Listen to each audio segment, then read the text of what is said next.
Have you ever felt your heart break for someone you never even met? When Ozzy Osbourne, the Prince of Darkness, passed away, millions mourned as if they had lost a brother, a father, a friend. For days, the world of music stood drenched in grief, unable to forget those tear-filled eyes and that haunting, tired smile in his final days. He was a once-in-a-lifetime icon, a brilliant, complicated force, and there may never be another Ozzy. But this loss wasn't just for the fans, it was a sorrow too vast for words, especially for those who loved him most. For Sharon, his wife and constant through decades of chaos and redemption, it was soul-breaking. In his last moments, Ozzy's greatest longing wasn't for stages or crowds, it was for Sharon to still hear his voice when he was gone. It was the quietest, most devastatingly beautiful act of love, to leave behind a final echo just for her and their children. And so, as the clock struck 1 p.m. on July 30, 2025, Birmingham fell silent. The city that raised him wept as his funeral procession rolled through Broad Street, his family leading the way, trailed by thousands of fans dressed in black, eyes red with tears. Before the final flower touched the earth, before the last note faded into silence, the world paused to remember the hours leading up to his farewell, the quiet moments that transformed into eternity. In his countryside estate, once alive with noise and laughter, a stillness had taken root. Gone were the guitar riffs and midnight chaos, replaced by silence, grief, and the slow ticking of time. Ozzy's room became his final stage, lit gently by a narrow window, where Sharon stayed by his side day and night. She brewed his tea just how he liked it, held his trembling hands, and whispered through the pain. Parkinson's had ravaged his body, but never dulled the wild storm behind his eyes. "This body's finished, but the brain's still partying," he joked weakly one night, that wicked glint still flickering. But Sharon rarely laughed.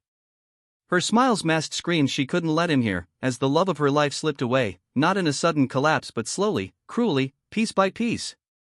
She watched him struggle to lift a spoon, to whisper her name, to carry the weight not just in his limbs, but in his soul. And he drifted sometimes back to Aston, remembering 4 children in a freezing room, his first brush with Lennon's voice, the band's first rehearsal with Tony and Bill, the stage that made him vomit in fear and sing in triumph. Sharon held every memory like fragile glass. She played their children's recordings, Jack's giggle, Kelly's voice calling him her rock star daddy, and Ozzy cried, tears that carved rivers down the face once painted for war.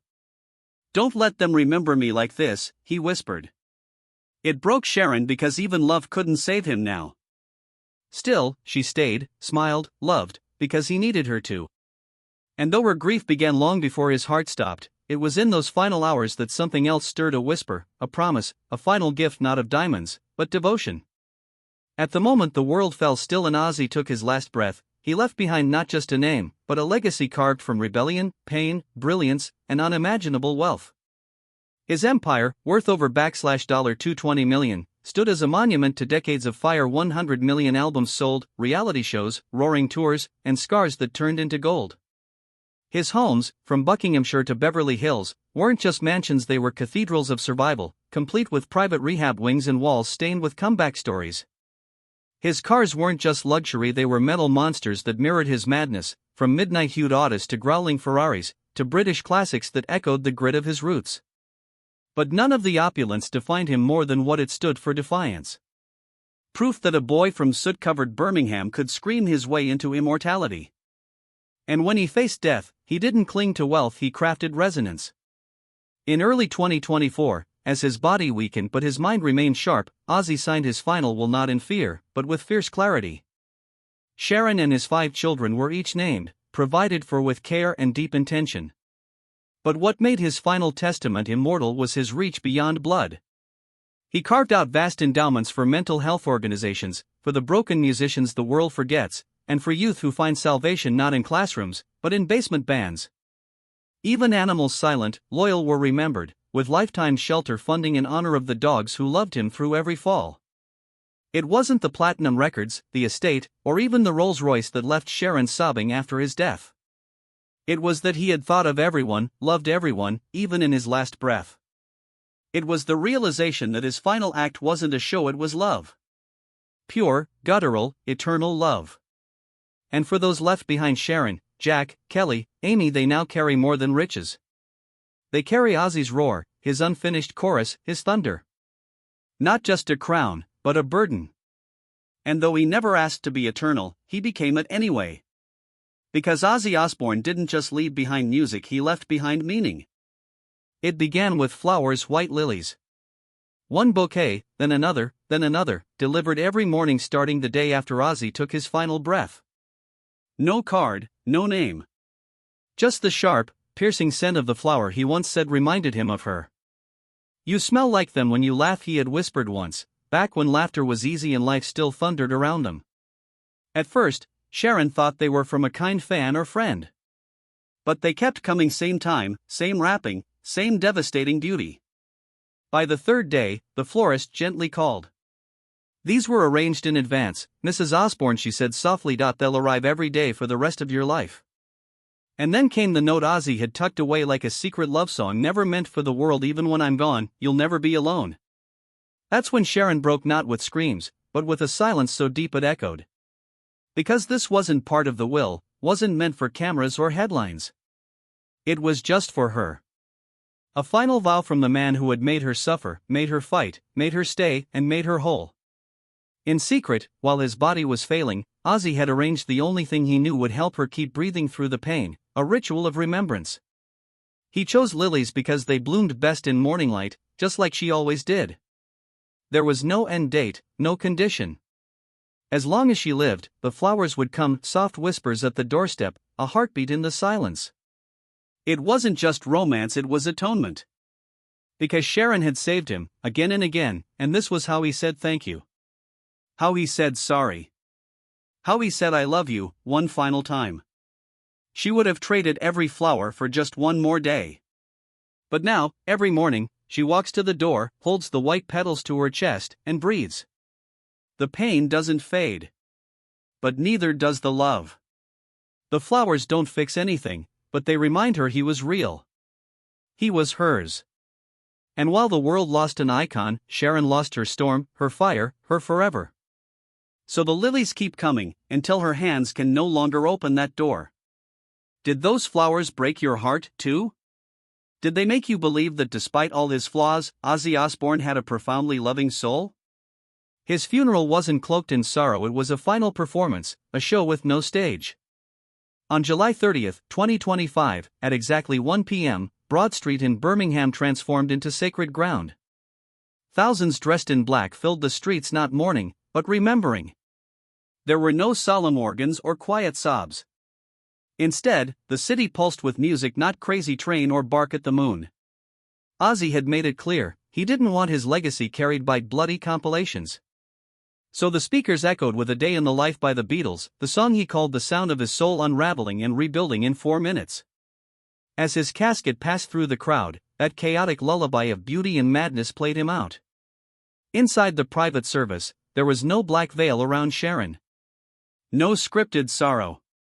Just her, in stark black, timeless and strong, surrounded by their children Jack, Kelly, Amy, Jessica, and Louis, holding stories instead of tissues. There was grief, but also laughter. When Ozzy's voice crackled from the speakers with, "If anyone's crying like a soggy Muppet, I'll come back and slap you," the room erupted in laughter through tears. It was his gift, humor as armor, even now. Another clip followed, "Don't be too sad, love. I'm just backstage having a pint." That moment didn't need a eulogy, it was a eulogy. Outside, a jazz band played Sabbath songs like hymns, Iron Man turned into a prayer, War Pigs whispered like gospel. Fans became a choir of grief and gratitude. One lifted his shirt to reveal Ozzy's signature tattooed over his heart. Another whispered, "He saved my life when nothing else did." That was his true legacy, not just the music, but the mirror. He reflected the broken parts of us and made them sing. And when the Beatles track faded into the sky, Sharon approached the casket, lilies in hand, her fingers trembling, her back straight. She didn't speak. She didn't need to. The flowers said what words never could. He was gone, but never quietly. Never silently. He left the world the only way he ever knew how, loud, raw, unforgettable. And as the crowd applauded, not in mourning, but in gratitude, the air seemed to shift, as if even death bowed in reverence. The world may one day see another rock star, but it will never produce another Ozzy Osbourne. Because Ozzy wasn't great just for what he did, he was great for who he was. Not polished. Not perfect. Not immune to pain. He bled openly, loved fiercely, failed publicly, and still stood up again and again. In doing so, he gave the broken, the misfits, the lost, a reason to believe they belonged. He didn't change culture with slogans. He changed it with scars. With every relapse, every tear, every guttural lyric, he taught us that survival is rebellion. That vulnerability is louder than any amp. That being broken does not mean being worthless. He once said, "I'm not a role model. I'm just still here." But being still here after prison, poverty, addiction, disease, shame was the miracle. He redefined what it meant to be human in the spotlight, not by hiding his darkness, but by holding it up and saying, "This is me. And I'm still worthy of love." And because of that, he made the rest of us believe we might be, too. His legacy isn't counted in platinum plaques, but in the people who didn't jump, because his music reached them first. He was wild yet warm, chaotic yet kind, broken yet whole. And now, it's up to those left behind, not just his family, but all of us, to carry that fire. Sharon continues his work, championing mental health.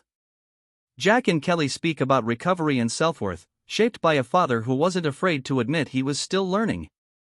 Every act they make isn't about brand, it's about a man who gave everything to get better.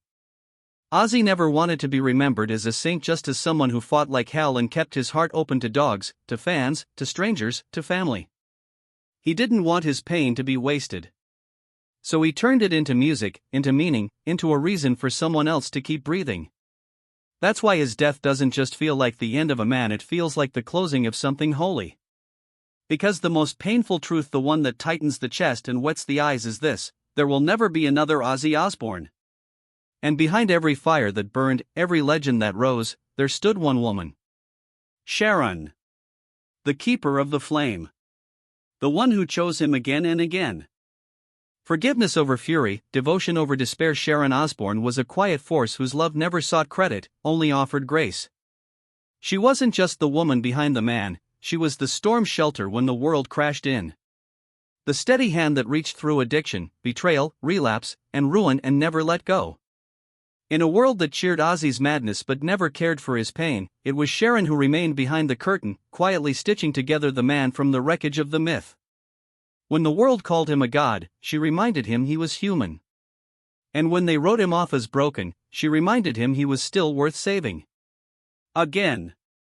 And again. And again. She bore the weight of the spotlight's darkest shadows, not out of duty, but out of a love so fierce, it carried disappointment without resentment, heartbreak without bitterness. Sharon forgave what no heart should be asked to forgive, not because she was weak, but because she believed that even the damaged deserve redemption. Ozzy stumbled, shattered, and sometimes disappeared into himself, but Sharon was always there, picking up the pieces, bleeding from the cuts, and never asking for applause. The world saw headlines, she saw wounds. The world heard screams, she heard the silence between them. And through it all, scandal, sickness, relapse, and relapse again, she didn't walk away. She walked closer. Because Sharon didn't just love the legend. She loved the man, even when he didn't know how to love himself. Her strength wasn't loud, it lived in the silence, in the thousand unseen moments that held up a marriage, a family, and a man when the world expected them all to fall apart. In the end, Ozzy left behind platinum records, sold-out arenas, and a name etched into the soul of rock. But to Sharon, he left something quieter, sadder, stronger, the fragments of a love only they could understand. A love written not in fairy tales, but in survival, in sacrifice, and in the quiet space where a soul says goodbye, and a heart keeps holding on. In the end, there are no words loud enough to say goodbye to a man who taught the world how to scream. Ozzy Osbourne didn't walk through life, he roared through it, stumbled through it, bled through it, and somehow turned that wreckage into rhythm. He was no saint, never pretended to be. He was broken, bruised by demons, but he stood again and again like thunder that refuses to fade. And that's the truth, legends don't die. They fracture the world by leaving it, and we're left with the noise, soft at first, then deafening in its absence. His life was chaos with conscience, pain that sang, love that was never pretty but always pure. He gave us permission to be imperfect, to unravel, fall apart, and still call it music. He wasn't polished. He was real. He was the mirror we didn't know we needed, reflecting our madness and telling us, "You're still worth the song." That was Ozzy's greatest legacy, not the records or riches, but the redemption. The survival. He didn't just make it out, he made it matter. Every scream, every lyric, every fall turned into a bridge between the broken and the world. He made brokenness feel brave. But now, the amps are off. The spotlight has faded. The voice we thought would echo forever is silent, and yet, it's everywhere. In the headphones of a lonely teenager learning how to scream. In the hands of an aging fan strumming "Mama, I'm Coming Home" on a dusty guitar, aching to feel him again. In the hearts of everyone who ever felt unseen until Ozzy howled their pain aloud. Grief will crash like waves, but so will gratitude.